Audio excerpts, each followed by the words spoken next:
What's going on, everybody? King Narakami here. Welcome to the King's Game Podcast, episode 11.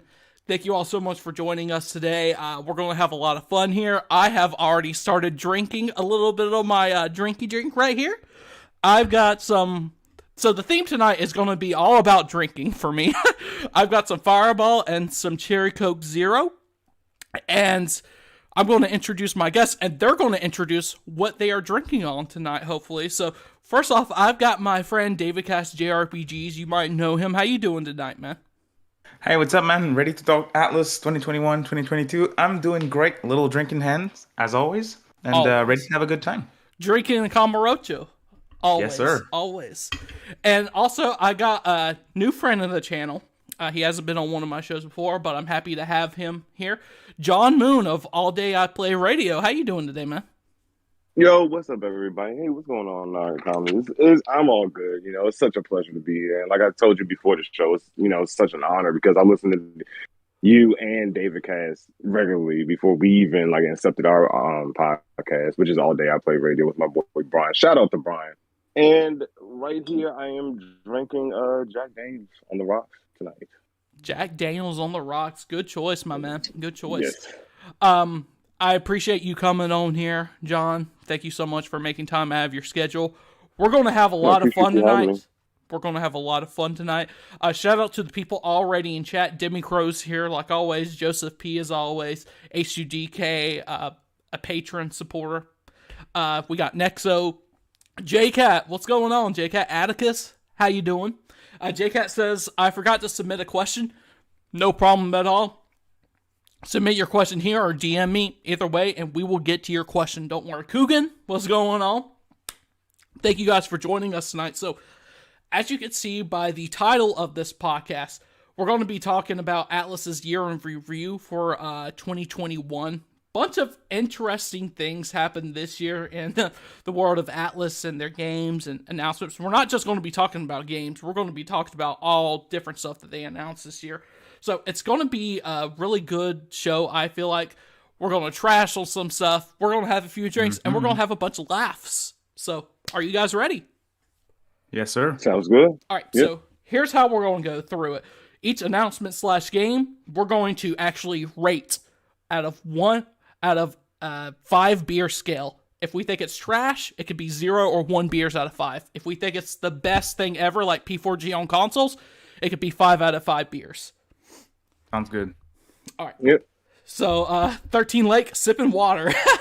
Boring for days. Welcome. I see All Day I Play Radio. Guys, John is a part of that. He does his own podcast. Go ahead, subscribe to his content. I've also got their link to their Twitter account down in the description. So go ahead. And also, subscribe to DavidCast. Appreciate But that. if you subscribe to me, you probably already subscribed to DavidCast. So who gives a fuck at this point, right? So the first thing I want to start off with is nothing really much happened in January that I remember off the top of my head. But Persona 5 Strikers released in February. Pretty good marketing strategy for the most part. As we know, the first trailer was leaked online by Atlus themselves. But they released it, I believe, in February. So what did you guys think about Strikers? Was it a good way to start off the year for Atlus? And is it a game that you still go back to this day, or have you kind of just dropped and you'll probably never play again? That's a solid question, man. I kind of want to say, well, I got two answers. Yeah, it was a good time to drop Strikers because it felt like something different at the time.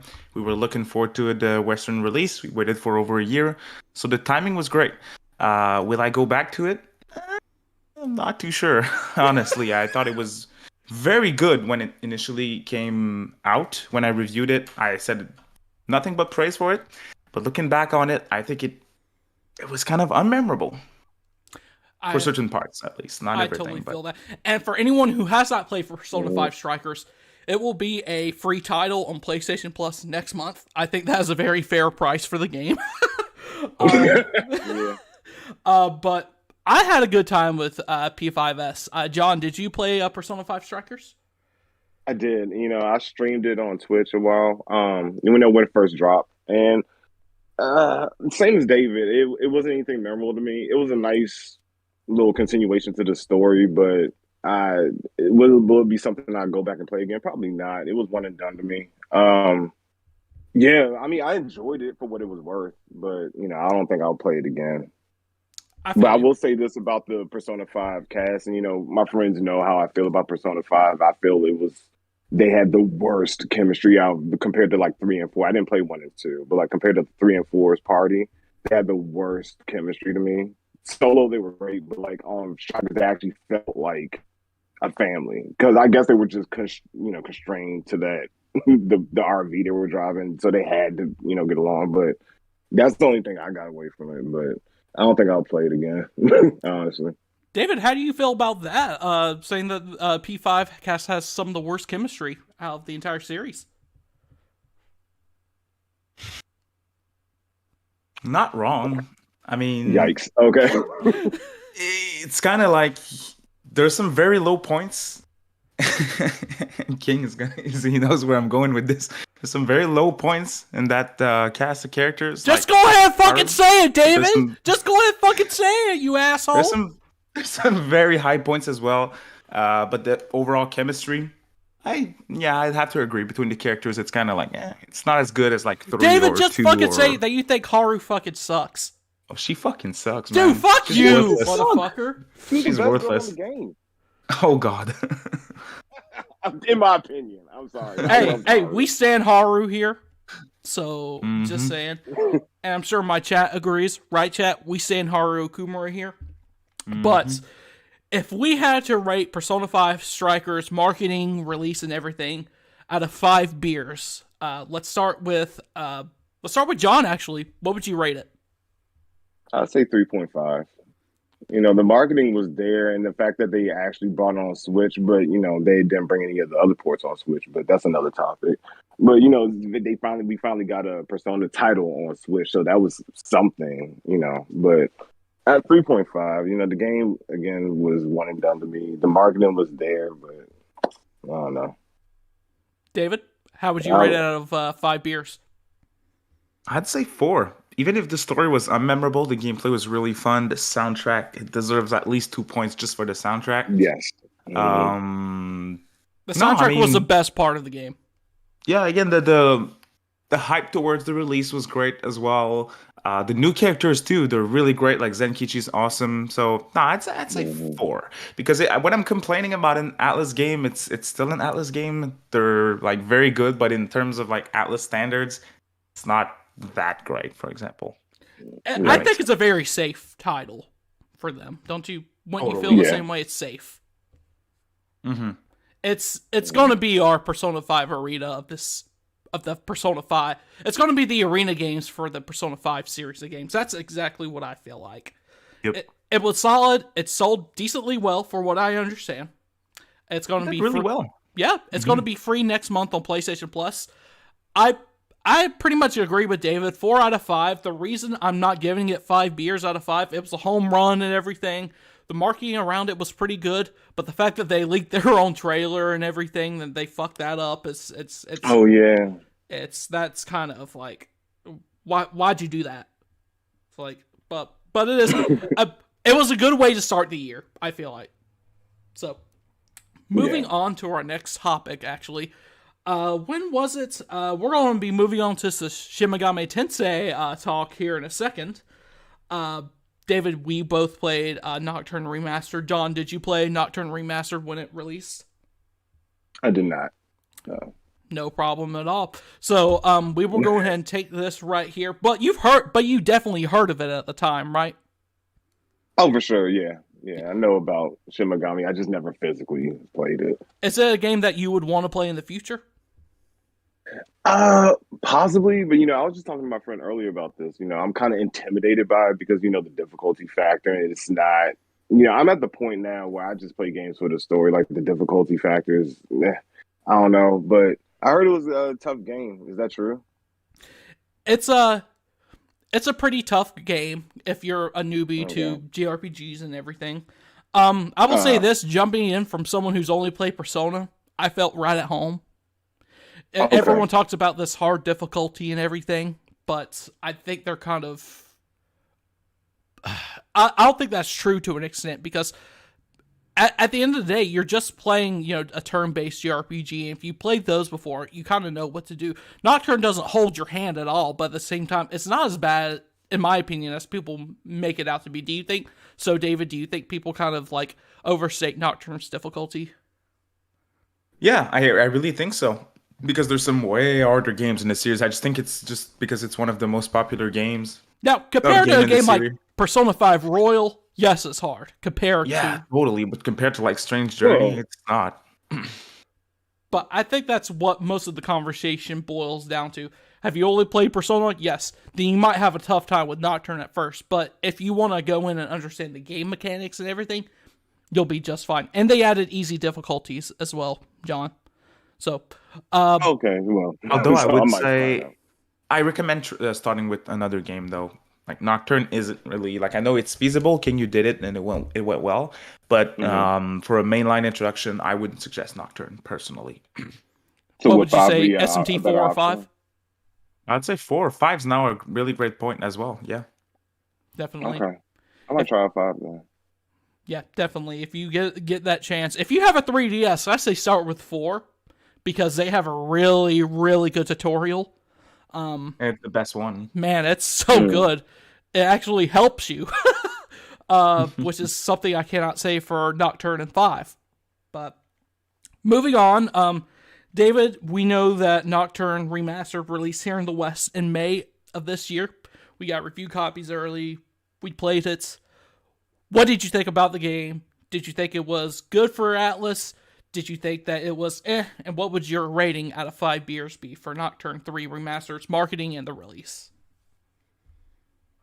Well, the marketing in Japan was really, really great. In the West, it was kind of rough. We saw the English voice acting, and we were already playing the game.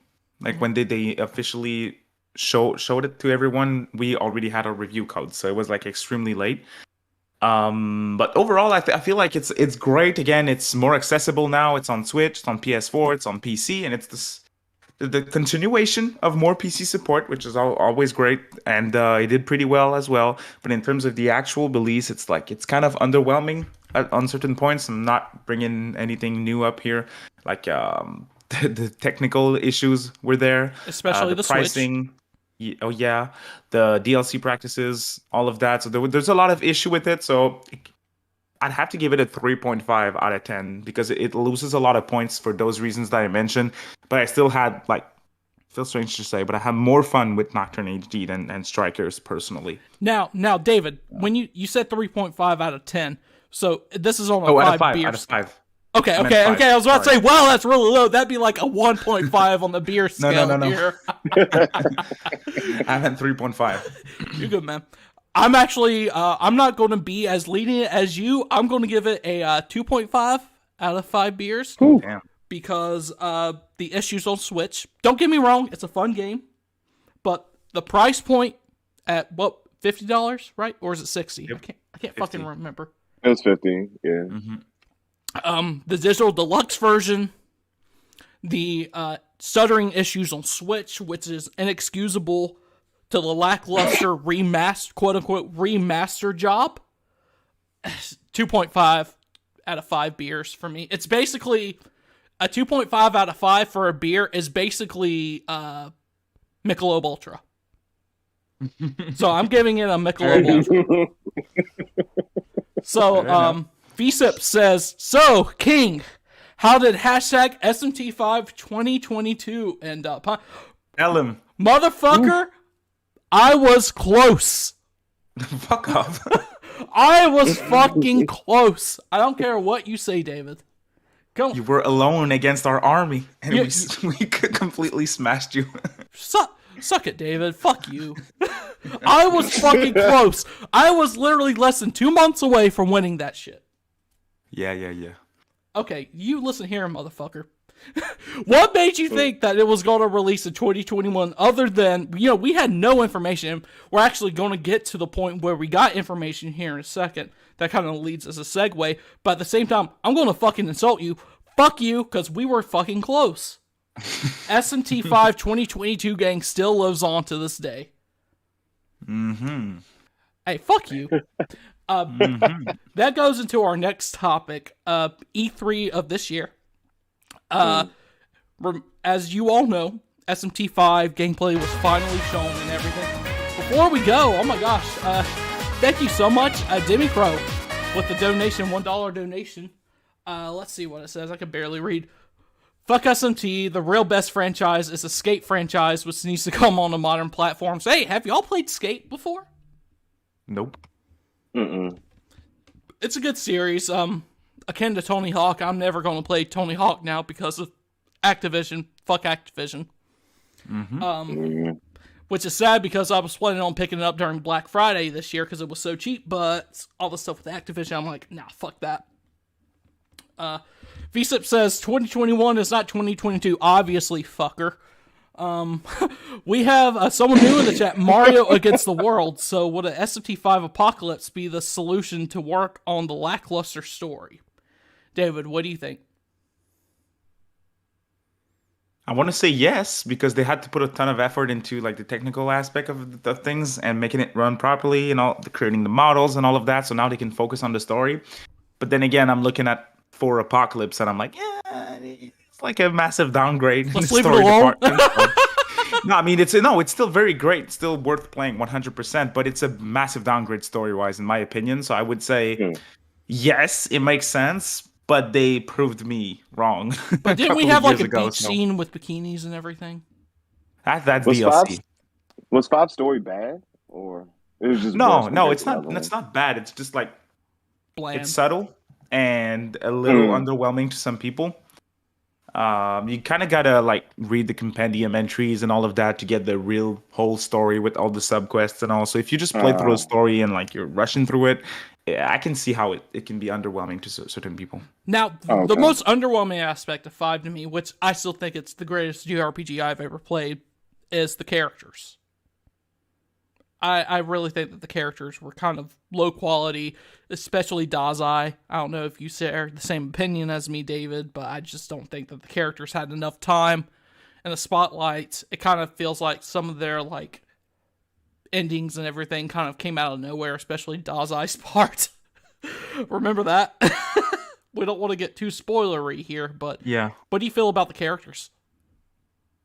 I liked them. To be honest, I really did. I felt like certain ones that were kind of underutilized. What happened to Yuzuru's sister? Yeah, right. That's who I had in mind. Joker from P5. No! She was like, no, but I mean, she had like a big spotlight in like the intro and trailers and all.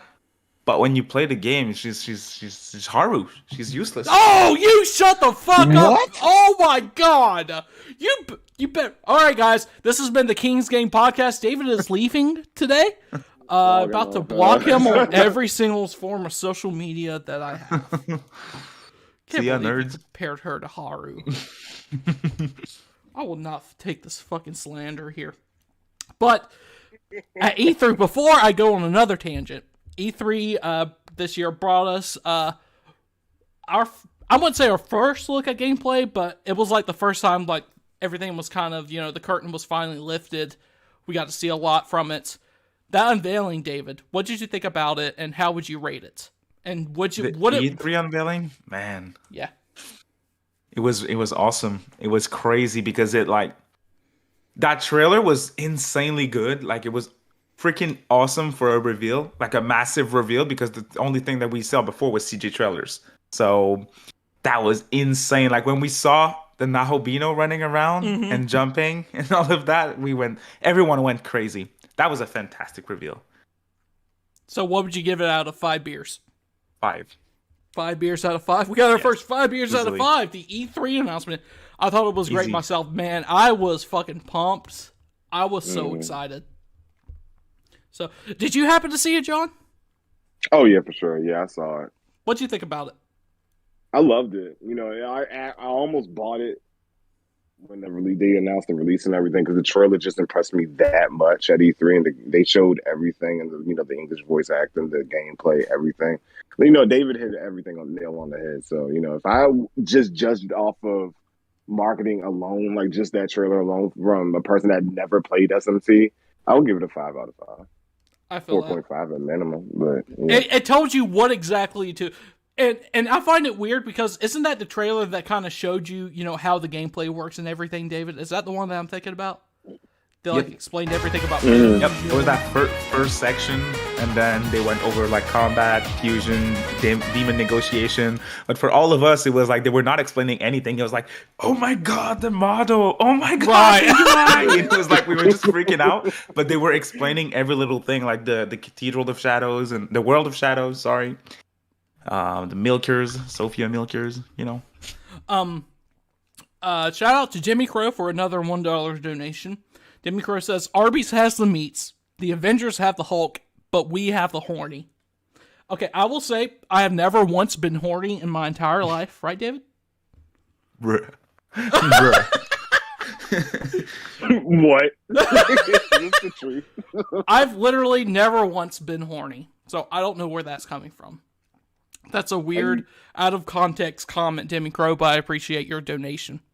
But looking at that trailer though, from a newcomer's perspective, you thought it was a perfect thing to unveil? Yeah, I thought it was great. Yeah. And we also have seasoned veterans and David here giving a 5 out of 5, so we just gotta say the SMT V E3 trailer gets a 5 out of 5 beers from us. So, great time. And that was a hype E3 as well. It really was. The whole show was freaking. Well, I mean, the direct was great. The rest of the show was yeah. Fuck the rest of E3. The direct was good. But I remember I was like, I think it was, what was the order? I think it was like Fatal Frame. I was like, ooh, let's go. SMT V. Yeah, freaked out. Danganronpa, like back to back. David, the first rule about Danganronpa is you don't talk about Danganronpa, or else you're going to be trolled by a bunch of kids online. Sorry. I just started Danganronpa. I'm like super stoked for it. Me too. So, John, I will tell you the same thing I told David. Don't talk about Danganronpa online because you will be trolled. Oh god, that fan base is that shit. Is it worse than Persona fan base? Because we can be pretty rough too. So the Persona fan base actually has a brain sometimes. Okay. Say less. All right. That's the difference.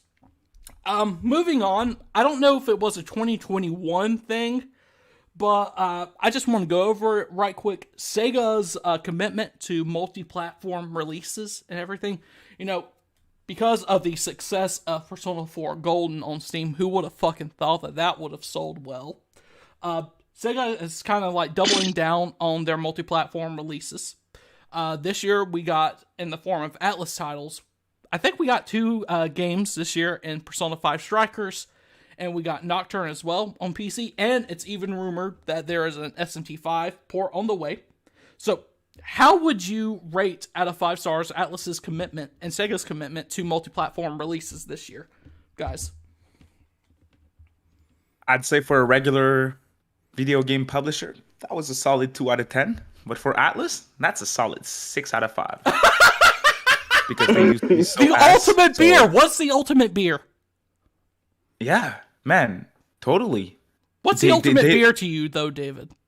Oh, that's a good question. It varies from time of the year.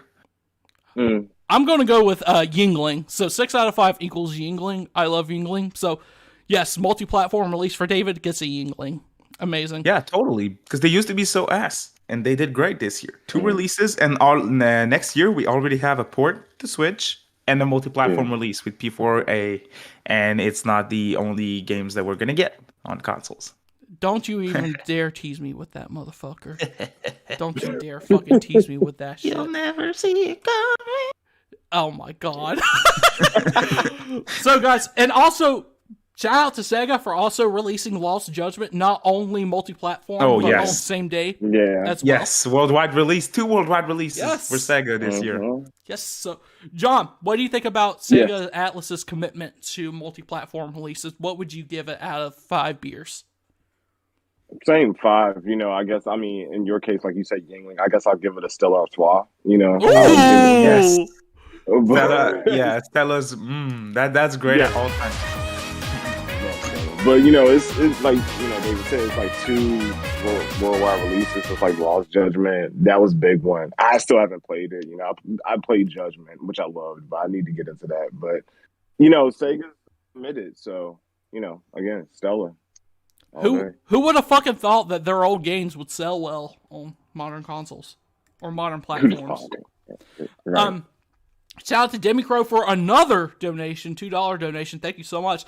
I dare everyone in this chat to tweet one word: Danganronpa. You don't want that shit. You don't want that fucking shit. Spoiler free, please. The first rule about Danganronpa is don't talk about Danganronpa unless it's in DMs with me, because I have a lot to say about the series. But I hope y'all are both enjoying Danganronpa. Are you both enjoying Danganronpa? Mm-hmm. I am. Mm-hmm. I beat the first game. It was great. Yeah, that's what I'm on right now. Trigger Happy Havoc. So, which part are you on?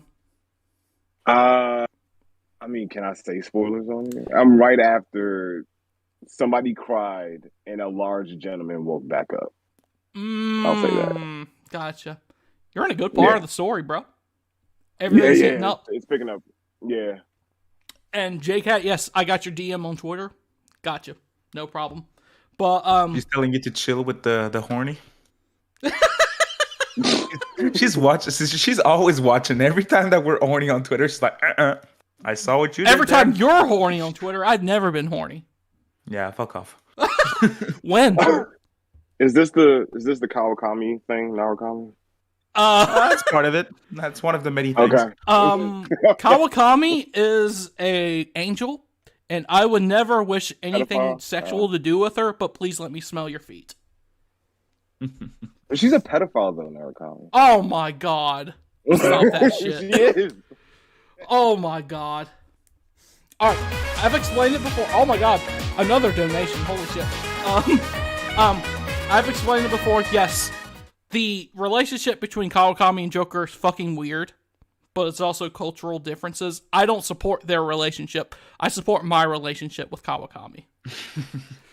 HUDK donated $5 saying just keeping up with Demicro. Oh my god, we got battles over donations over here, guys. You gotta stop.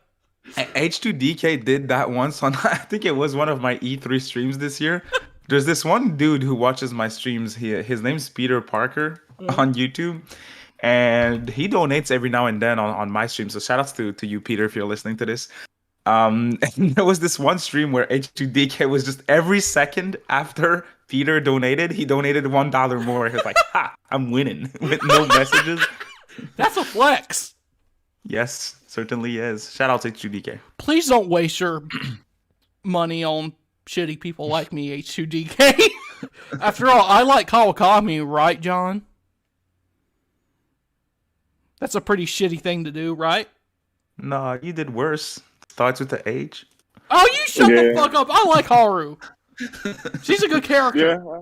Yeah. God damn you. Kawakami's just kind of. She's She had a fine. previous. She's fine. I don't support their going on. relationship. I think it's fucking weird, but she by herself is fine. Getting her sewage tank. Oh my Never god. been horny once, right? Never been horny Ever, once in my right. life. Oh my gosh, another donation from Demicro. $1.25. Amazing. Demicro, who is in the lead by 25 cents now. Demicro says, okay, battle then. Blue Eyes White Dragon! Let's go, Kaiba! My man Kaiba. I know, John, do you like Yu-Gi-Oh at all? I used to love Yu-Gi-Oh. Yeah. It's I stopped such- at the Merrick arc. The Merrick arc? That's where I stopped. Like after his arc was done, like I just stopped watching. Oh man, you missed season 4 because nothing makes sense in season 4, but the duels are so fucking fire that it's so good. The duels are so fucking fire. David, you dabbled in some Yu-Gi-Oh before, right? Yeah, I did. I watched like was it? I think I stopped at like I wasn't done with the duelist island thingy. Duelist That was, Kingdom? like really early. Yeah, they were underground and they were battling Was it some twin brothers or something that they The were battling Paradox on Brothers. Yeah, I think so. Yeah, on the They were what's his rhyming? name? The guy with the Sephiroth hair. Pegasus? Yes, Pegasus. Yes, it's been Yeah. years. So I don't Oogie remember. boy. No, but I liked what I watched. I also read certain mangas, but I want to play that Legacy of the Duelist game. You I gotta need to get play on that it so I can kick your ass with my Blue Eyes White Dragon. Oof. H2DK, I donated $1.26 and had nothing to say. Amazing. Aha. Shout out to you, The H2DK. penny over was what he had to say. That 26. was what he had to say. It's like, I'm a cent better than you, Demicro. Exactly. Guys, please stop donating to me. I'm a piece of shit. Stop. On to the next thing for the year for Atlus. So I think we're going to go on to Persona 25th anniversary. As we all fucking know. September. Oh boy! I think I already know the rating I'm going to give this, but I don't think I have to repeat myself here or explain, but September started the Persona 25th anniversary for Atlus, and they started off announcing a few things for Japan and here in America as well, a few new projects. We got another donation. Let me let Specialist play out. Demicro says, H2DK, you okay? Yo, name sounds like a droid from Star Wars. Bruh!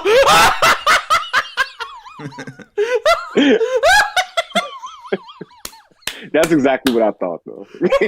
Like R2-D2? Or C3PO or some shit. Yeah. Why is that so funny to me? Anyways, Persona 25th anniversary. Stop donating, guys. Persona 25th anniversary. Let's see. Japan got a bunch of Persona anime coming on to like their streaming services and stuff. Some other stuff. They got a concert and everything. And us here in the West got digital wallpapers. So, Yep. the Persona September announcements, Persona 25th anniversary September announcements. Let's start with John. I want to get your thoughts about it and your rating.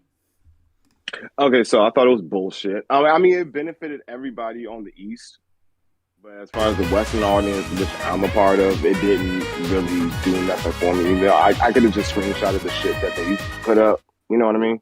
Right. But like as far as like the streaming stuff, again, that's good for Japan. You know, unless I change my VPN.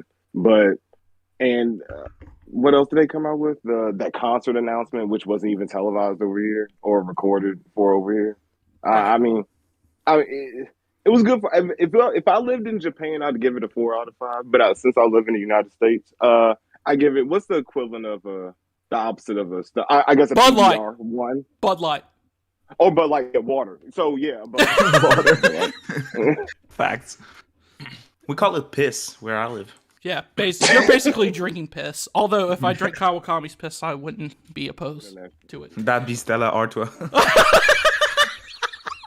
So we got John's opinions on the September announcement for Persona 25th. David, I want to hear you now. Well, first of all, I do agree on if I was in Japan, I'd say my 3.5 feels good. I mean, you don't get to celebrate the 25th anniversary too often, so just the fact that you don't have any type of game announcement is kind of underwhelming to me. So I'd say 3.5 in Japan, and I'd say 1 for us in the West.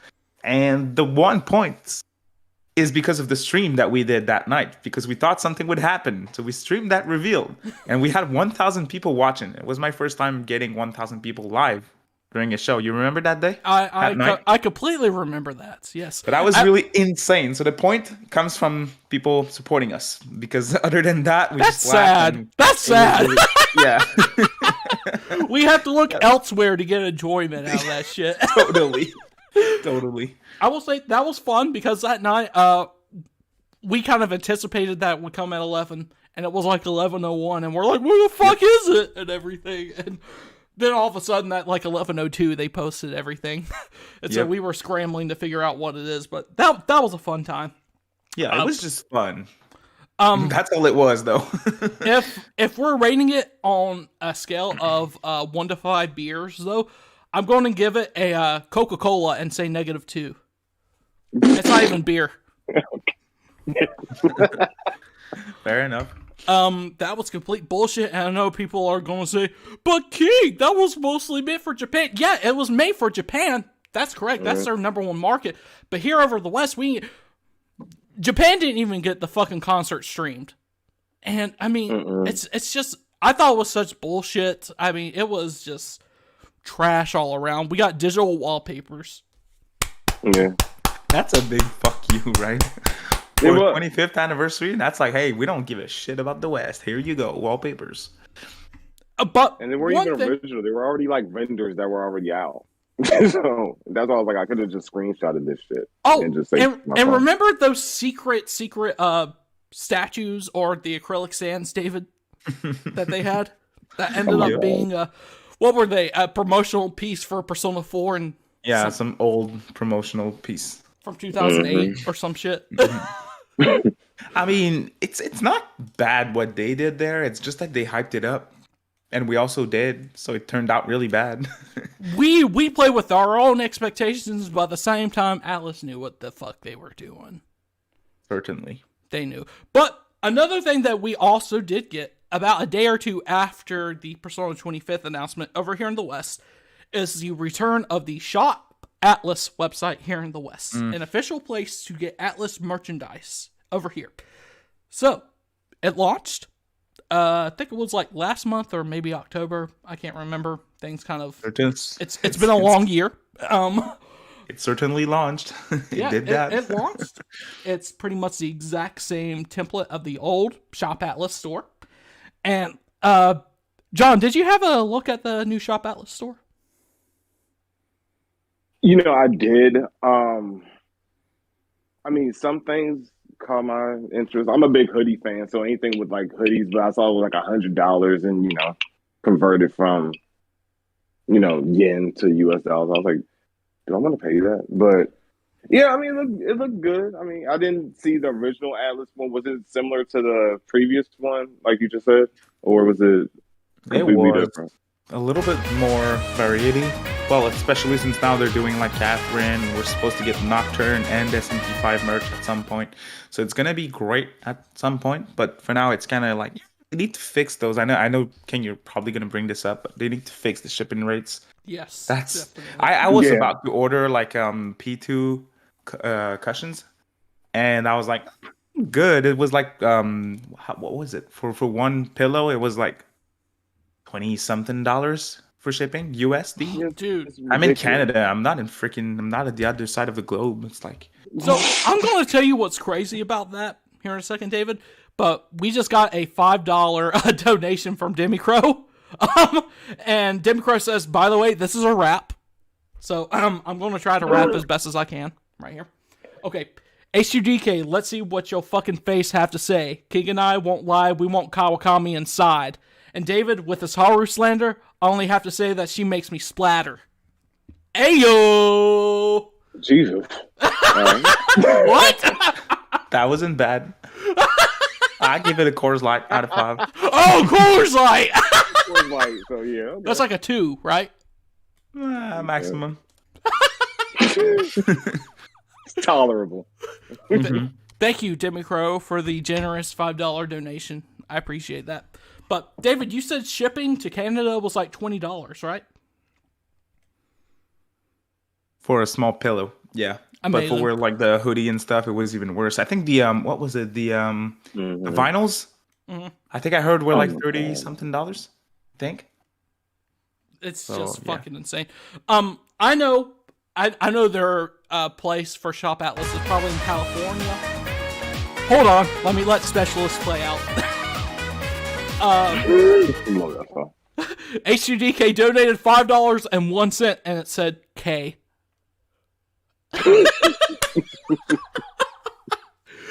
Guys, you gotta stop. You gotta stop this shit. I appreciate it. Thank you. Thank you so much for the generous donation and just for saying one letter.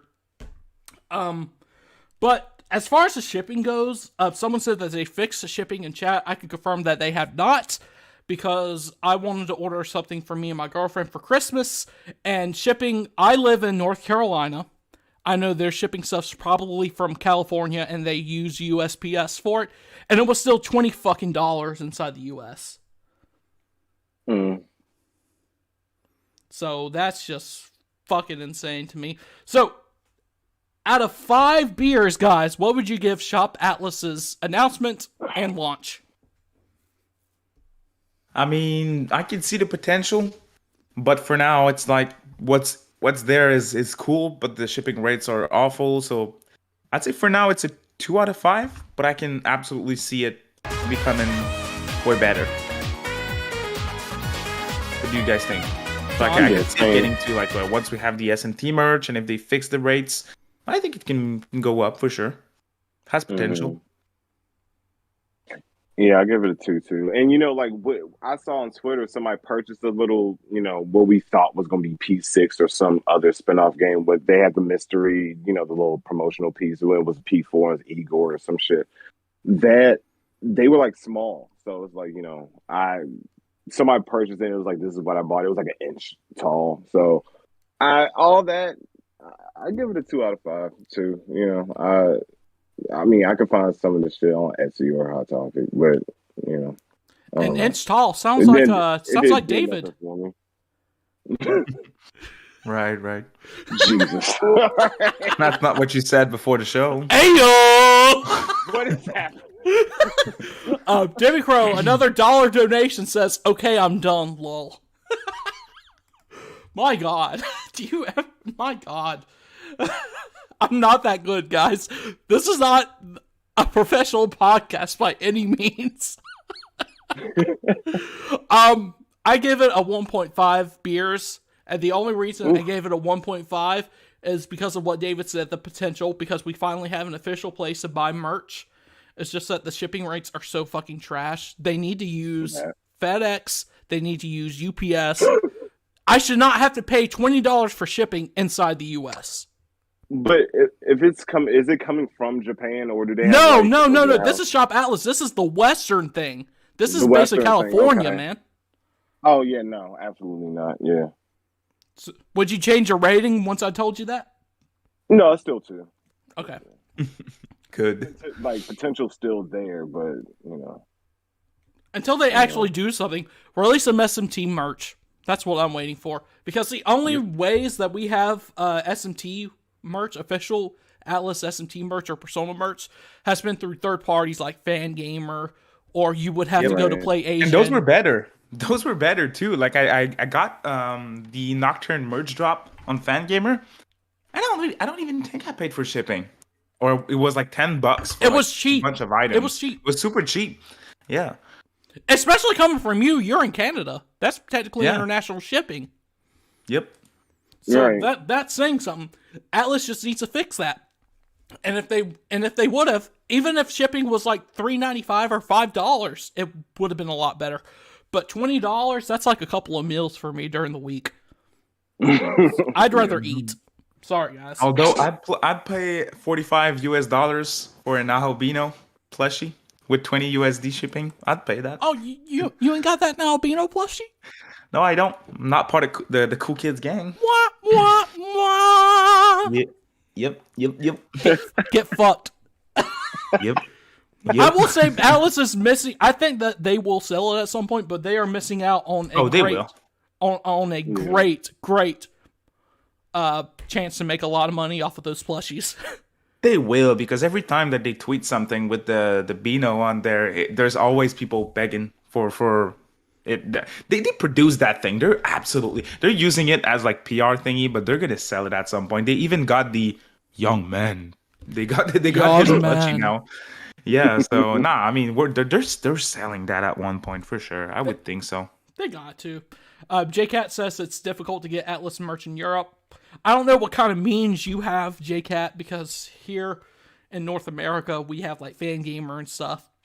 I know that you have like one coin tees or something along the lines of coins or something that's based in Europe that sells a lot of Atlus merch and licensed Atlus merch, but we definitely need more of that.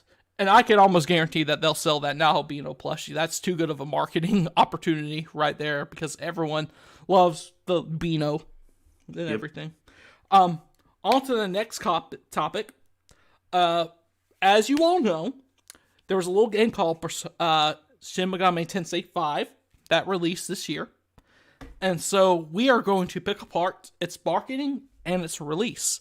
So I'm going to start off with John, because he obviously hasn't played the game, but he heard about the marketing and everything for it. John, what would you rate the marketing? You obviously heard about it. What did you think about it? Did they sell the game to you well, like they did the E3 trailer? Oh yeah, for sure. The E3 definitely sold me, but even prior to that, I just kept hearing SMT V. They even implemented in certain like things on YouTube, like abridged. I was watching a Persona 4 abridged one day, and they threw that in there. So it was like, SMT V was always a big thing. Like it was all, I knew it was coming out. I always knew. So even a person that doesn't play SMCs to know that the impact of it, I thought it was good. So I'll say a 4 out of 5. Okay. Not bad for the marketing for the game from John. Mm-mm. So David. Yeah. It's been coming out forever. So. Gotcha. Now, David, coming as someone who has played the SMT games and everything, and someone here might also be a Megaton content creator, what would you say about the marketing, and what would you say about the release of the game? The marketing was really, really, really, really great, especially in Japan with like the one demon reveal per day. That was exciting to watch that every single day prior to launch. That was really great. And I really like the format. Like I do think they announced it too early, but I have my theory as to why that is. But looking over that, the fact that they announced it too early, I think the last year or so, like from July 2020 to launch, they did a fantastic job, even in the West, with like constant trailer drops, and all of them were really great. The E3, the treehouse footage, that was awesome. I was not expecting to see the game on the treehouse and stuff. So right. I think the marketing campaign was solid. I'd say 4.5 beer out of 5s for Japan, and I'd say 4 in the West. I would have to give the marketing. I would have to give it a 3 in the West. I mean, I didn't see that many commercials. I don't watch a lot of TV, but when I was like looking on YouTube and advertisements, I didn't see it come up that much. And everything. So obviously it was still a big topic. There was some ads on Twitter, but not YouTube, I think. But I may be wrong on that one. I have YouTube Premium, so I don't have ads. Oh, aren't you fucking... This man's rich over here. I don't know about that, but... Can you give me that $800 for Yu-Gi-Oh! Season 0 on VHS? Well, I'm good. $800. So, you say a 4.5. I gave it a 3.5 for the marketing. Now, the actual release of the game, if you were to rate the game on a 0 out of 5 scale, how would you rate it? 4.5. Yeah, 4.5. What's keeping that 0.5? More story would have made it 5 out of 5, I think. Like if it was as good as 4 in the story-wise. And I liked the story. I really did. It was not a problem for me. But I wish there was a little bit more. Especially like near the end and stuff. So yeah, I'd say 4.5. It's just the story, man, because the graphics, the performance was freaking awesome for such weak hardware. The character designs, the voice actors, the freaking gameplay's 10 out of 10. So the music, that's like 6 out of 5. So, oh my god. Are you going to get that official soundtrack that's releasing? Yeah, probably. Hey, $40 ain't bad for 5 discs. It's not too bad, no. I'll pay that. But I thought it was a 5 out of 5. I absolutely loved it. My favorite JRPG of all time right now. So, I would say 4.5 because of the characters, because I thought they were weak, but the gameplay was so spectacular that it didn't hinder that at all for me. I still enjoyed the game. All in all, had a blast with it. So, 5 out of 5 for the release. And also, another 6 out of 5 for no digital deluxe version. Oh, yeah. Thank God. And the worldwide release, too. Yes. So that deserves a 15 out of 5 beers. Like, that's 3 Stellas. right there. Yep. The last thing that I want to cover about Atlus's 2021 is the December, because we didn't really get much. SMT V released in November. Then we had the Persona 25th announcement in December, and that turned out to be Persona 4 Arena Ultimax coming to Steam, PS4, and Switch of next year. Also, we didn't talk about one thing that I will mention after this, but I want to go over the Persona and SMT stuff first. P4 Arena Ultimax announced for March of this year. So, what did you guys think about the announcements? It was at the Game Awards. What did you think about the announcement? And did you think it was an overall good release? And we'll start with John. Have you played P4 Arena Ultimax before? Yeah, I have it on PS3. I love that game, and I found out that they're doing the Eastern, arcade cabinet type of gameplay on this iteration of it. Mm-hmm. But I looked at it, and Teddy said it himself. He was like, if you know what's happening after you beat Persona 4 and you want to know what's happening after Persona 4 Golden, here's your chance. Here's Persona 4 Ultimax. I was like, well, shit, what about the people that didn't play Persona 4 Golden? That, you put it on the same system. You put it on PS4 and put it on Switch, but where's the Persona 4 Golden port? So I felt some kind of way about that. This motherfucker's spitting over here. John's fucking spitting right now. But it's good, and especially after the leak that came out. I don't know if you're going to touch on this later. I don't want to, get involved in your, situation. Oh, we will. But, we will. We're dumbasses with actual expectations, so we will. You can count on it. So, the Persona 4 Golden, they did leak that Midnight Channels thing on Steam. So I don't know. I mean, not on Steam, on the actual website. So I don't know if that's coming into play later on. But I was like, shit, he said it himself. Why isn't Persona 4 Golden coming out before Ultimax? But, I guess give us something. It's better than that first bullshit they gave us. So I'll take it. I'll give it a 3.5 out of 5. I was a little hyped for it. We got a 3.5 beers out of 5, and this motherfucker was spitting over here, saying all that stuff about P4G not being on consoles. I totally agree with that, and I'm sure we're going to get into that in a second. But David, what did you think about Arena Ultimax's announcements? What would you rate it? I want to hear your thoughts. I'm stoked. I really am, because I played the original Arena game on PS3 as well, because who played that on the Xbox? But I never touched Ultimax. Probably like 10 people. Yeah, right. So I never touched Ultimax, so that's exciting to me. Plus, I have a community now, so I'll be able to play with people online. So that's really cool too. No, I'm looking forward to it. I really am. The reveal was great too, because we had P4 Arena in mind, but we were uncertain. But through the whole reveal, we were like, P4G. So for that reason, I'd say it was a 4 for me. Yeah. I will say the best part about the reveal, David, is that it came on the pre-show of the Game Awards, so I didn't have to watch the Game Awards after. That was surprising. They closed the pre-show with that too. Yeah, they did. It's a beautiful thing. Any excuse not to watch the Game Awards, because I was just going to boycott it, but Atlus was like, "Hey, watch the pre-show for and they had a TV or some shit." I was like, "Okay, I guess I'll watch the pre-show." But I gotta say, I'm hyped about Persona 4 Arena Ultimax. Like you, David, I get to play with a bunch of my followers. We'll have a good time with it. I'm sure we'll do tournaments and stuff. Yeah. It'll be a good time.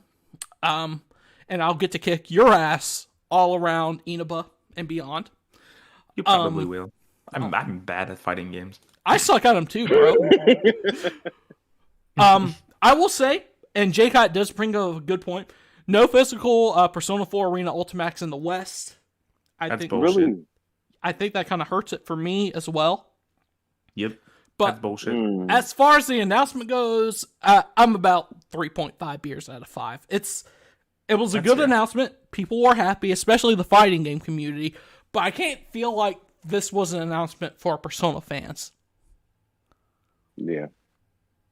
This wasn't a Persona 25th anniversary. As much as they want to say, if they wanted to celebrate Persona 25th anniversary, they would port the main game over. Mm-hmm. I mean, And It will. Dorcom is just port begging. You shut the fuck up right now. This is not fucking port begging. It's using common fucking sense, motherfuckers. It's not. It's what's right is right and what's wrong is wrong. Like I said, this little bear just told me.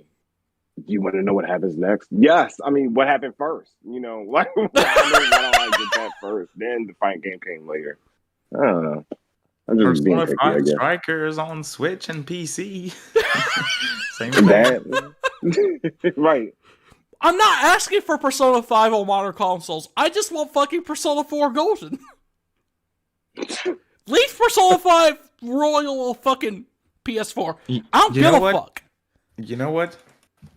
I'd take a P5 Switch port over a P4G Switch port. Oh, you shut the fuck up right now, motherfucker! You better shut the fuck up! I'm gonna block you from this fucking conversation. I'm gonna delete every video I have on you on fucking YouTube. I'm gonna unsubscribe from your channel. I'm gonna not be a member of your fucking channel. Fuck you!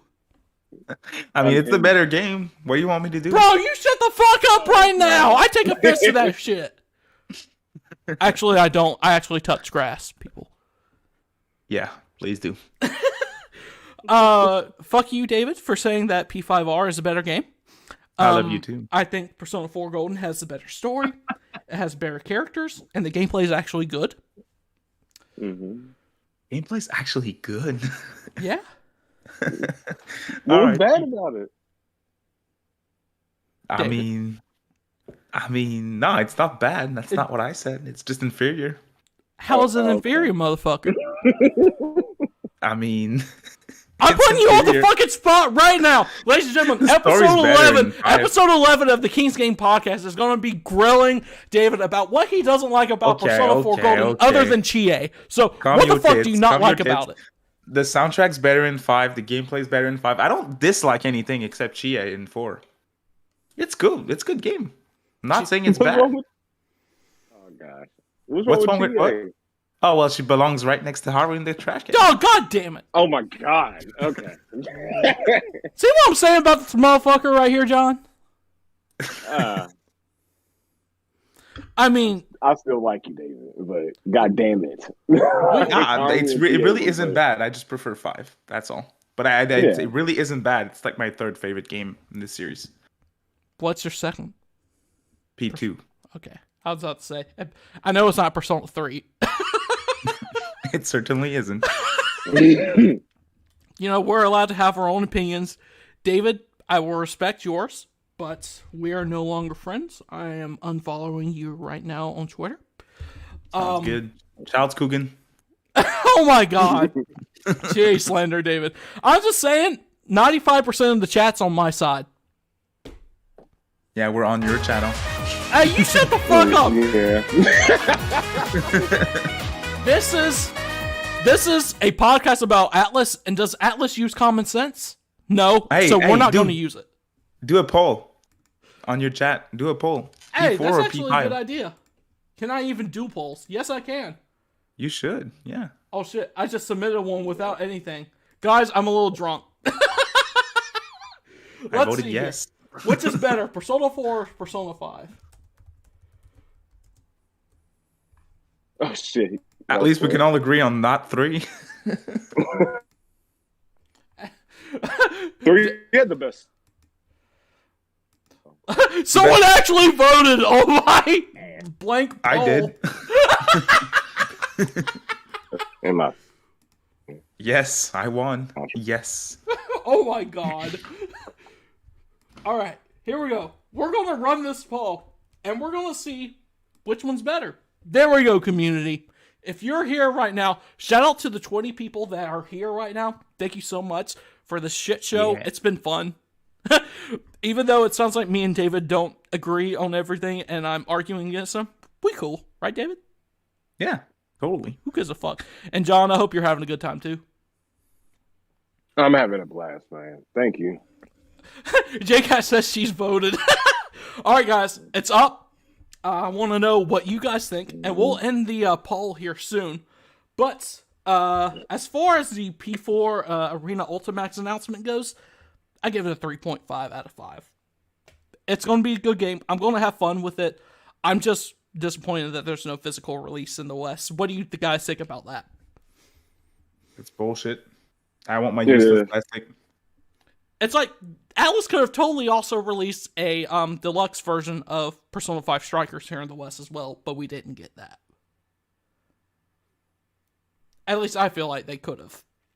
But this game definitely deserves a physical release. Now, as far as that quote-unquote leak goes about that Midnight Channel, bundle for Persona 4, Golden, and Arena on consoles, and I just want to reiterate that the pre-orders for the consoles are not up, but Steam is, and they're the ones with the Midnight Channel bundle. Do you guys think that's a leak, or do you think that's like just a glitch on the website? I'd say it's a glitch on the website, but it's still happening. That sounds weird, huh? That doesn't sound weird at all. I think we're I kind think of it's happening. I think we're kind of in the same league of thinking. No, I mean, let me clarify. Yeah. I don't mean the Midnight Channel thingy. Makes sense. Makes a lot of sense. Maybe a little too much sense for Atlus. But P4G is coming to consoles next year. I can tell you that. It's happening 100%. John, what do you think? I agree 100%. Yeah, but I don't think that was a mistake. I think they actually fucked up and it was like, oh shit. But Atlus being Atlus, we don't know. We never know what Atlus is doing. Totally. So, but at the same time, I don't see them not putting P4G or even like a P3, I don't know, hybrid or something like that on the modern consoles later on down the road, at least Switch. So, you know what I mean? So I think it's still coming regardless in 2022. So keep your eyes peeled. JCat thinks the same way. I think it was a website coding error. I agree with David. But at the same time, it makes sense for them to release P4G on consoles. But I don't think we want me to get into a rant about that because I want to respect y'all's time. Before you keep going, King, I want to bring something up that you brought up before they even leaked the Midnight Channel thingy. You remember what you said? You DM'd me, and I called you a dumbass with actual expectations. But I'm giving you points today. Okay? I am giving you points. You said, what if there's the Midnight Channel collection physically on Switch and PS4? Because what's the point of a physical version on PC? And they already have P4G. So we have the Midnight Channel collection, but that's an exclusive for physical. Or it's just also available digitally. Right. There's going to be no physical P4AU here in the West. That's been confirmed. Yep. But how does that sound? So what you're saying is that there will be a Midnight Channel for PS4 and Switch. There will be a Midnight Channel digital deluxe version, basically. Physically and digitally. That's my top wish. I don't think it's going to be physically, man. I wish. Gosh, I mean, I wish you were inside me right now, but we don't get what we want. What? What? JCat says, what? I came specifically for the rant. I'm sure we'll get it. The night's still young. We're only an hour into this podcast. But you had one. Kind of, but that was a mini rant. That was more of a rant about David and his dumbass. Oh, okay. So, guys, I think that about closes up Atlus for 2021, except for one thing that they did. Don't forget that one thing. I ain't going to forget about that one thing. 13 Sentinels was also announced for Switch, coming in, is it April of next year? Yep. Yes, April of next year. 28th. So, it came during 13 Sentinels' 2-year anniversary stream, I believe, that Atlus did. I want to get you guys' thoughts. Did you play 13 Sentinels? What do you think about the Switch port and the announcement? I'm excited. I'm sorry, David. Did you want to go? Oh, you go ahead, man. No problem. I thought, personally, of 2020? Whatever year it came out, that and Yakuza 7 Like a Dragon were the best games of the year to me. Yep. Facts. So 13 Sentinels, when I played it, I was like, why isn't this on Switch? And I asked my boy Brian. Shout out to Brian again. But he's in the chat, so he's in here. But I told him, I was like, is this game coming out on Switch? He said, no, I think it's just PS4. I was like, why the fuck not? Why is it not coming? This is such a Switch game. Yep. And so when I played it, I fell in love. I could not stop playing it. I was obsessed with 13 Sentinels. So the fact that it's actually coming on Switch, what I predicted from the beginning, I'm super excited for it. 5, Stella again. So, I'm here for it And completely. I will say, John, you know what the best part about 13 Sentinels coming to the Switch is? There What? will be a physical version in the Oh, West. shit. Yep. There will be a physical version of 13 Sentinels in the West, but no physical version of Persona 4 Arena Ultimax. Make it make sense. Atlus. So, we got a 5 out of 5 beers of Stella from John here. David, I want to get your thoughts on 13 Sentinels coming to Switch. Well, I 100% agree with everything that John just mentioned. 100%. The main reason why it wasn't on Switch initially is because of budget and time constraints. Like the game was in development for 5 years when it released on PS4, so it was Okay. long overdue. So that's the main reason why. And I have to take off points for that because, as you mentioned, and I'm going to use the same words as you, the game felt like a Switch game and a PC game. Mhm. A Switch for visual novel sequences and PC for the RTS combat system. So it felt like everything but a PS4 game. So it's a little late, and it's not going to do too well, I think, unfortunately. But word to mouth did the game justice on PS4, and I'm just happy to see it succeed because it's great. And hopefully the next Vanillaware release is a day one release on Nintendo as well. Do y'all find it weird that there's no Steam port of the game? It's not weird, it's dumb. Yeah, that. Yeah, I was gonna say. But then It's again, stupid that it's not. we're talking about Atlus. Yeah, man, the Vanillaware, it's different. Like Persona, Yeah. come on, put your whole budget in it. It's Persona. 13 Sentinels, I can give him slacks because it's like, yeah, it's like super niche and all of that, but I think it would do well on PC too. But I still feel like 13 Sentinels is also the perfect game for PC. Yeah, with the RTS combat system, RTS is a PC genre at this point, so it made total And sense. then how they split everything up, like the battle, then the visual novel aspect, then the actual story. In case you missed anything, because there's a lot of shit going on within that story. I was like, this is such a. Why is this not on Switch? And like you said, now I think about it, yeah, why is it not on PC as well? Yeah. It just sucks because I kind of wish that if I knew that it would release on Switch later, I would have waited and I played it on Switch. No, I'm so glad that I've played the game now. No, me too, but I'm like, man, I would have had a better experience on Switch.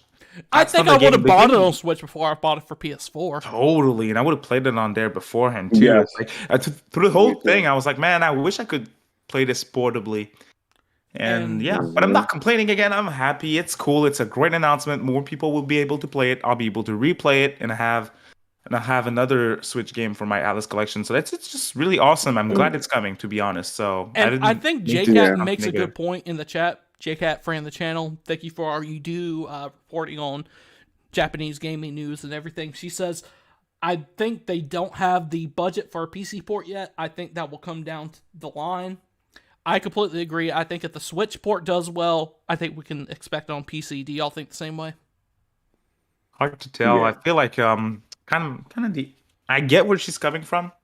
Makes total sense, but at the same time, I feel like this is it. I feel like this is like the second shot, the second try that the game has.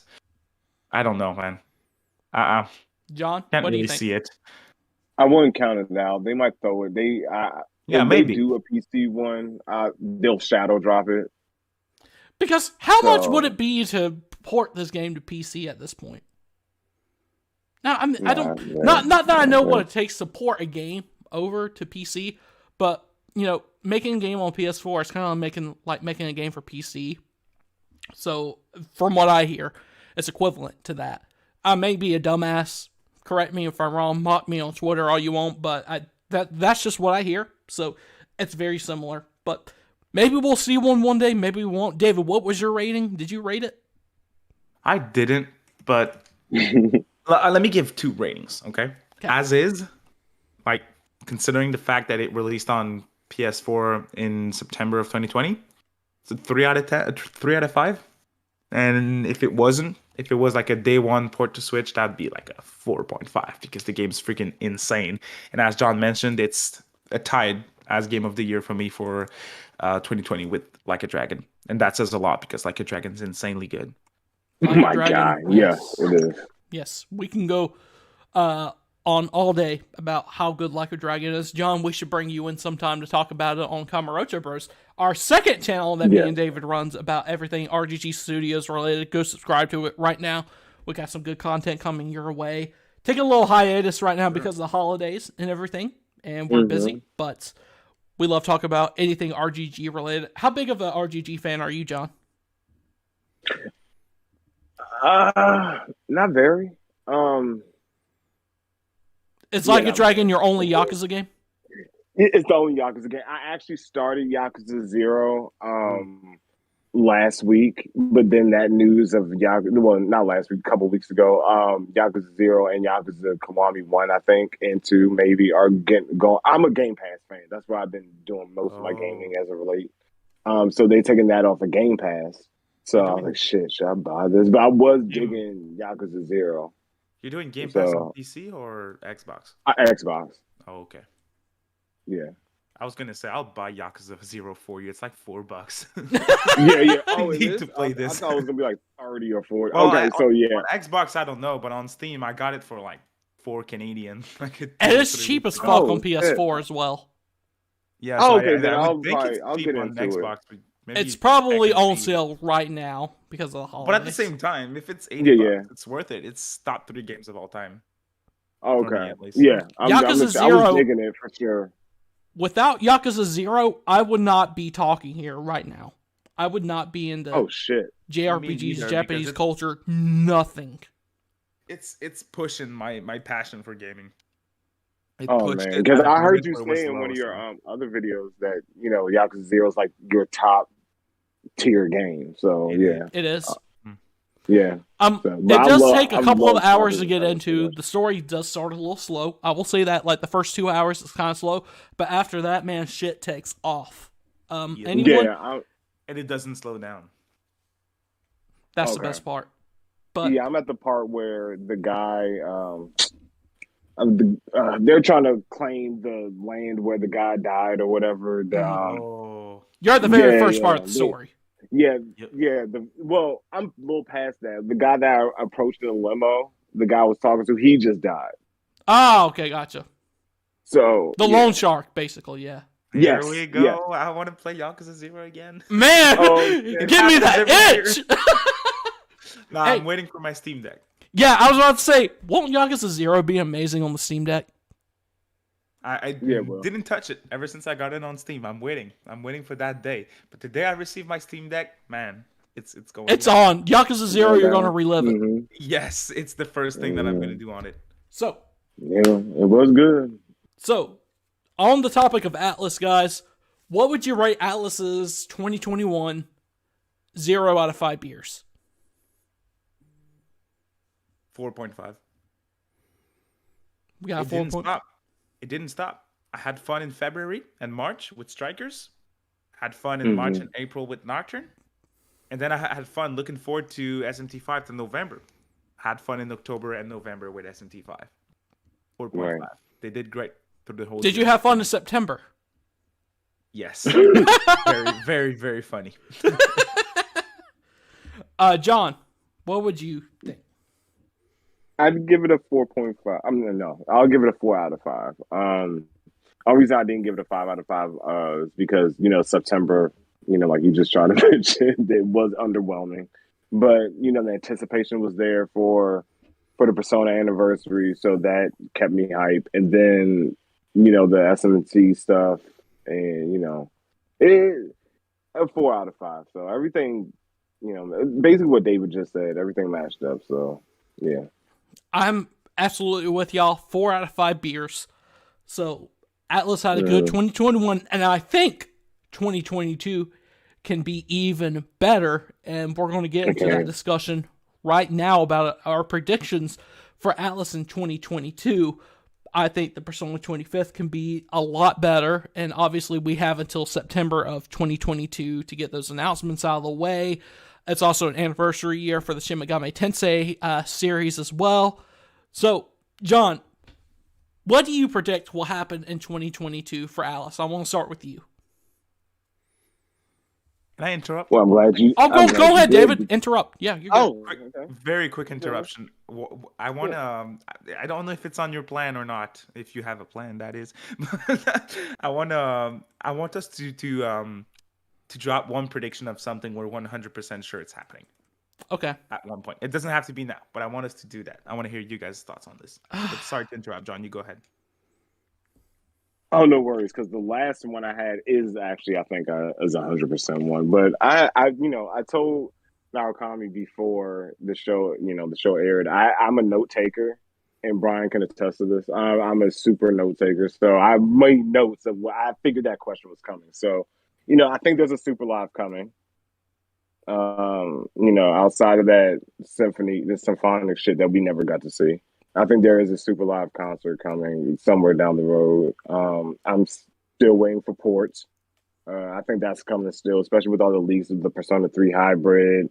When I say hybrid, the P3P mixed with the FES. Right. They're going to bring that together and put that on at the bare minimum Steam. You know what I mean? So I think there were going to be P4G leaks. I need that on Switch now. I don't know why it's not happening, but whatever. I think that's coming on that and PS4 modern consoles. That P5 fighting thing, do y'all think that's coming? No, I think Persona 5 Strikers was our Persona 5 arena. You think so? Especially how P5 Strikers ended? Right. I think that was our Persona. I think David would agree, wouldn't you, David? David? Hey, babe. You okay? I think Persona 5 Strikers is our Persona 5 arena. That's just me. Okay. So, well, I guess, I still hold on faith, especially with the little coding thing they had earlier. Not the coding thing, the domain claiming thing. They said they had P5, they claimed P5U or something like that. Some other I'm not IT guy at all, but so I forgot what jargon it was they used for the domain name, but I thought that was coming. But anyway, but the 100% thing I think we're all getting is P6. Oh yeah, definitely. Yeah, I think that's gonna be last, absolutely last. I'm bold prediction. I think the color's gonna be green because you know how Persona use all the colors and stuff. I think it's gonna be green. So. Mm. Oh yeah, I think Persona 5. I mean, I think Persona 6 is a very safe bet as well. We all know that's coming. They're going to announce it at some point. It's also been confirmed to be in development, but they haven't 100% announced it yet. You know what I'm saying? But I think you're right. Right. I think ports are coming. I think we can expect a lot from Atlus, especially for the 25th anniversary of Persona. We might be dumbasses by the time September hits, though. Right. Now, John, I wanted to get your opinion as well. If they were to announce Persona 6, would that be the last announcement for the anniversary? Would they announce it, in like April or May or something? What do you think? It's going to be the very last because it's going to be nothing to look forward to after that. Everybody's going to be just hyped on that. You know what I mean? So everything else would just, I feel personally, will fall to the wayside. Everybody's going to be hyped for P6. So I think they're going to save that. I think that's what they're thinking, and that's what they're going to save for last. And also, they said something about Atlus had an announcement about a Pillar 2022 release. I can speak English. I'm sorry. Vegas, they're having that next year. So I don't know what that could be. I don't know if that's a Project Fantasy thing, but I doubt it's Persona 6. So I actually wanted to mention Project Fantasy, but I didn't because we were supposed to get information about it this year in 2021. They even said it at the end of 2020 because we were supposed to get information that year as well, but that never happened. It didn't happen in 2021. What do you think? What the fuck is happening with the game? What do you think is happening? I don't know. I've yet to see gameplay on it. Right, there's no gameplay at all. It's just like a concept kind of thing. Yeah, all I've seen is a medieval setting. It's composed by Shoji Meguro, if that helps. If that matters, But it was announced in 2016. It's been in development for like 6-7 years. You know what I mean? So I don't really know what to think about it. I'm excited for it because it's an Atlus title and it, it's different. So Now, David, we're talking about what do you Project. feel about it? David, we're talking about Project Refantasy. We didn't get any news in 2020 about it. We were supposed to get news this year in 2021. We didn't get anything. What do you think? Do you think we're going to get any news in 2022 about it, or do you think it's a dead project? No, we will. It's not dead. We've seen the update in Famitsu last week. They said it's going well. They reached climax in development last year and this year again. So yeah, we should totally see something in the near future. I reach climax with you all the time. They said I'm excited for it, for sure. they want to release a pillar in terms of a new game next year for Atlus. What else would be that? Not a port, not a new SMT game, nothing. Not Persona 6. It's not releasing next year. There's no way. Right. So Exactly. Now, I'm agreeing with John here. I think Persona 6 is 100% a reveal we're going to get next year. 100%. But David, I want to get your predictions about 2022 for Atlus.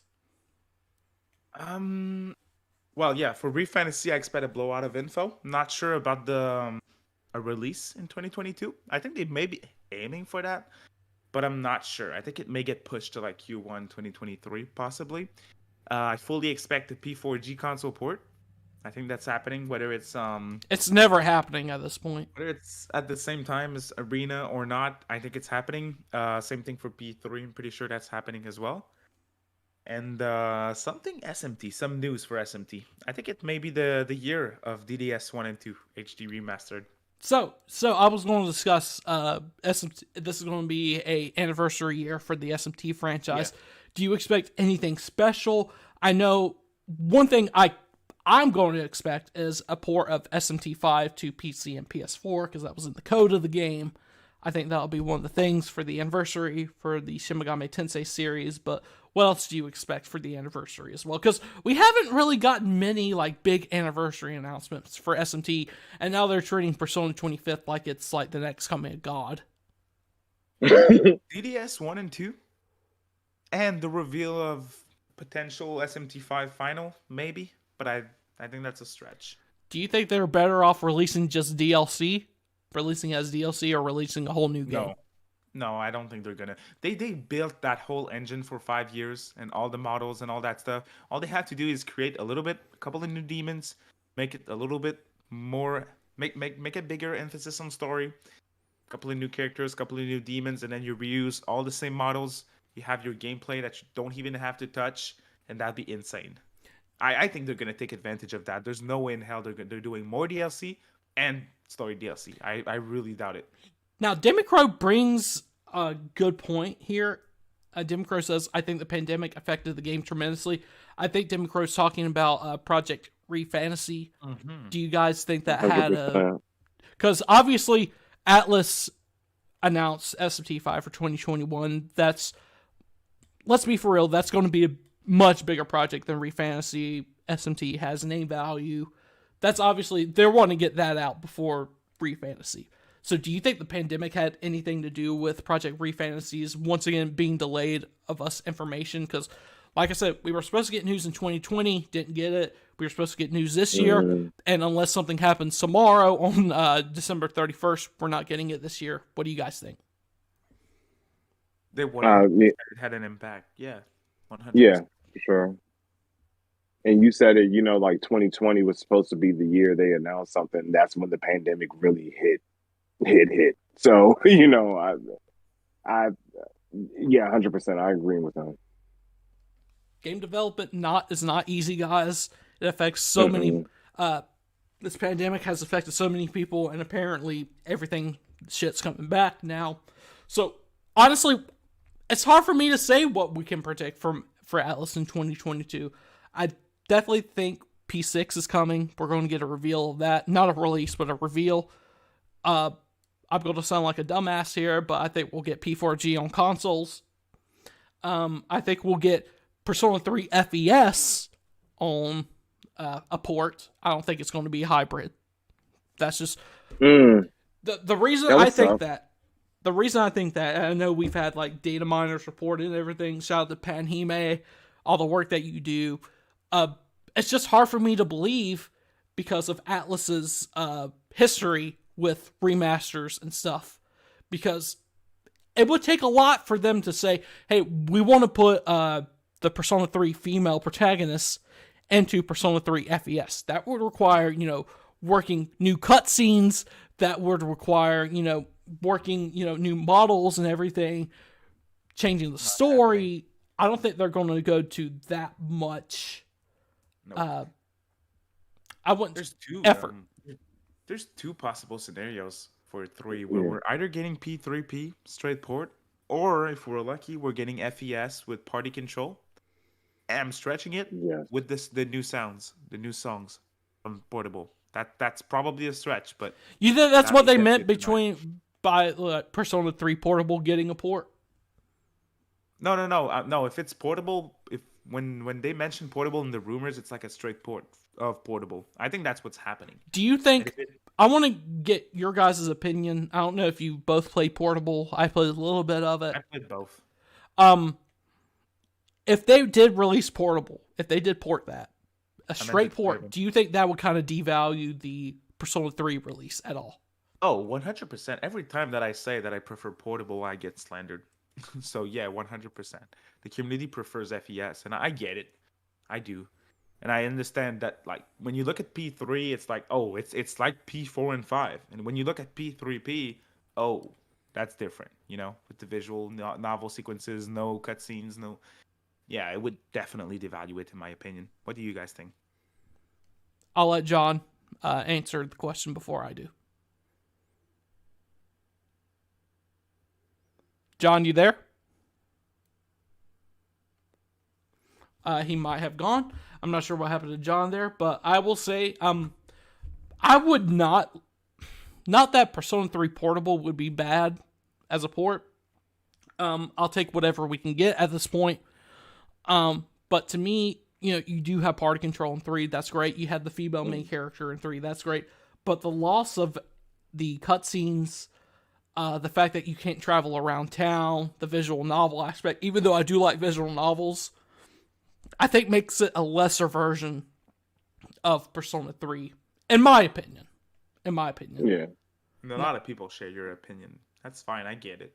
John, what do you think? That's right. Yeah, I'm sorry, I'm back. Yeah, I was muted. I didn't know. But yeah, I think I played Fest first. Then I played P3P. I was like, oh shit, I like the gameplay of P3P better because I like controlling my entire party, not that bullshit that they were doing in Fest. But as far as a standpoint of releasing, yes, I would prefer Fest before P3P because the visual novel aspect, especially coming from I compare P5 to Final Fantasy VII. It's a gateway for a lot of people, Persona fans, really, that got into the other Personas. I'm one of them. Like, I played Persona 5, and I played Persona 3, and played Persona 4. If I played Persona 3 Portable first before Fest, I'm like, what is this bullshit? Because I'm so used to cutscenes and theatrics and all this other stuff. But, P3P is bare bones, but the gameplay is better. So it's all contingent about the person. But hearing what David said regarding, his followers saying, P3P ain't it, Fest might be the safest bet to re-release. So, David, before we go on to the questions that the listeners have asked us, you said that you wanted to bring up something that would 100% happen. What was that 100% for you? P4G on consoles. Not happening. 100%. It hasn't happened by now. It's not going to happen in 2022. Don't forget who publishes Persona. Atlus. Just gotta remember that word. It's important. There's a reason why it didn't happen before. Company that was surprised that one of the best RPGs of all time did well. But that's okay. Let's go to the interview that we had a few weeks ago regarding P4A's development and everything. P4AU's remastered development. Because of the success of Persona 4 Golden on Steam, they decided to bring Persona 4 Arena Ultimax to consoles. Make it make sense. Isn't that great? Oh my god, this is great. Make it make sense. Do you see why I'm skeptical? Yes, I do. I want to believe it's happening. I want to believe. Awesome. I want to believe, don't get me wrong, But after seeing that and that dumbassery statement, I'm like, oh my god, are these guys really that fucking like, do they not like know what's happening? They have that caveman mentality. It's like, what decision do we make this week? Oh, we're going to release P4G on Steam. They flipped a coin to see if they would do it or not, and it just happened to land on heads, and they're saying, yes, let's release it. So, and the fact that they were shocked is an even more bullshit thing, because it was going to sell no matter what. But here's the thing about it. If they were so taken aback of P4G's Steam release that sold so many units, that they decided that they were working on Persona 4 Arena Ultimax as a PC-only port to put it on the consoles, what the fuck kind of ass backwards thinking is that fucking shit right there? That's why I'm telling you, this company is fucking deaf. I'm telling you, I love them, but they are fucking deaf. The Kingdom Arcami's just port begging it. You can shut the fuck up right now. It's not port begging. It's making fucking common sense. I'm telling you, motherfuckers, right now, I'm not out there on the front lines like King Goomba asking for Persona 5 Royal on Switch. I could give a shit less if Persona 5 Royal comes to fucking Steam or Switch or what the fuck it comes to, Neo Geo. I don't give a fuck. But explain to me how Persona 4 Arena Ultimax is on modern consoles and the game that came before is not. I want to make it fucking make sense! You'll never see it coming. I saw you coming. Oh, God, I'm just saying, you got my rant. I hope you're happy, J-Cat. Just spit right now. We are going to move on to questions. Right. Good idea. But I'm just saying, make it make fucking sense. Let's see. Project Refantasy, Demi Crow asks. I think we kind of already answered that. We'll get information in 2020. I guarantee you. What are your thoughts on Legends Arceus? Sorry for the off-topic statement. I just wanted to ask. Do you guys have any thoughts on that? Because I don't. I think it's like a Pokemon game. Sorry? Yeah, I haven't been on Pokemon. Legends Arceus? Whatever. Yeah. The Arceus. Pokemon I mean, Arceus for the Switch. Yeah, I can't pronounce shit. It's cool. So, no. I think it has potential, but I'm like, it's Pokemon, so you got to be careful.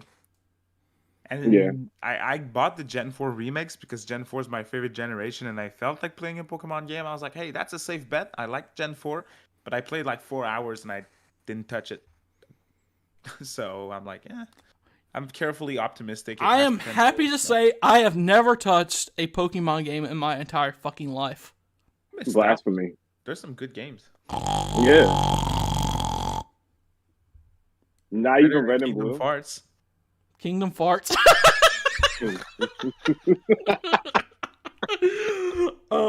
We got another question. One more question from J-Cat. I think it's kind of a two-parter. She says, Yo, King, I want to ask, Atlus put their 3DS games on the eShop on sale. Doesn't really happen a lot. Yes. I get that. Would you like to see some of the franchises like Persona Q and Etrian Odyssey return? I want you guys to answer that. I never touched PQ. Both 1 and 2. Would you like to see a Switch port of them? Yes. That would like give me the final push to finally try them. I own them. I have like 4 copies of PQ2. I got 1 copy of Q1. I gotta play them. Now, have you played Etrian Odyssey?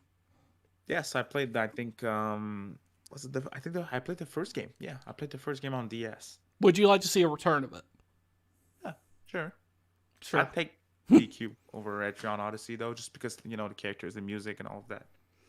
Now, John, have you played Persona Q or Etrian Odyssey, and would you like to see the return of those? I haven't played any of them, but I would love to see them so I can get familiar with them. Simple fact.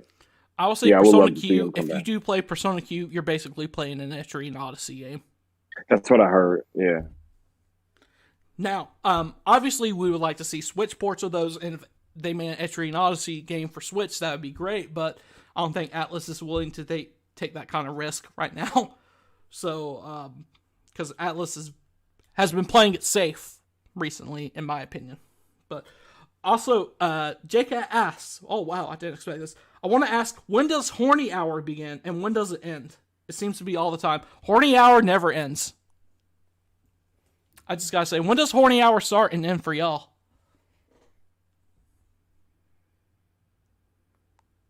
It's a loaded question. David? I don't know.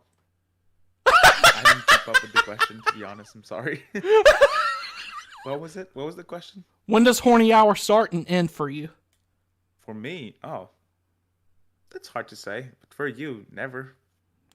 You're goddamn right. Says the man that said he was never horny. I've never been horny. Until Kawakami appears on, the screen, I guess. I mean, this man's got a point here. Anyways, guys, we're like an hour and a half into this podcast. We've covered all the questions, everything that I wanted to cover about Atlus's 2021 in review. I think we could both say 2021 was a good year, but I think 2022 has the potential to be better. Thank you all so much for joining me tonight. You know where to find DavidCast JRPGs content. He's been on here multiple times. John, I want you to go ahead and plug your stuff right quick. Where can we find your content? Yeah, for sure. You can follow us on all streaming platforms, All Day I Play Radio. You can follow us on Instagram at All Day I Play Radio and on Twitter at ADIP Radio. John, I appreciate you coming out, hanging out with us here. I appreciate you. I had a blast. David, I appreciate you as well, even though you don't like Chie. Hey, yeah, what is that It about? was fun again, man. Of course, and we'll do it again Nice soon. meeting you, John.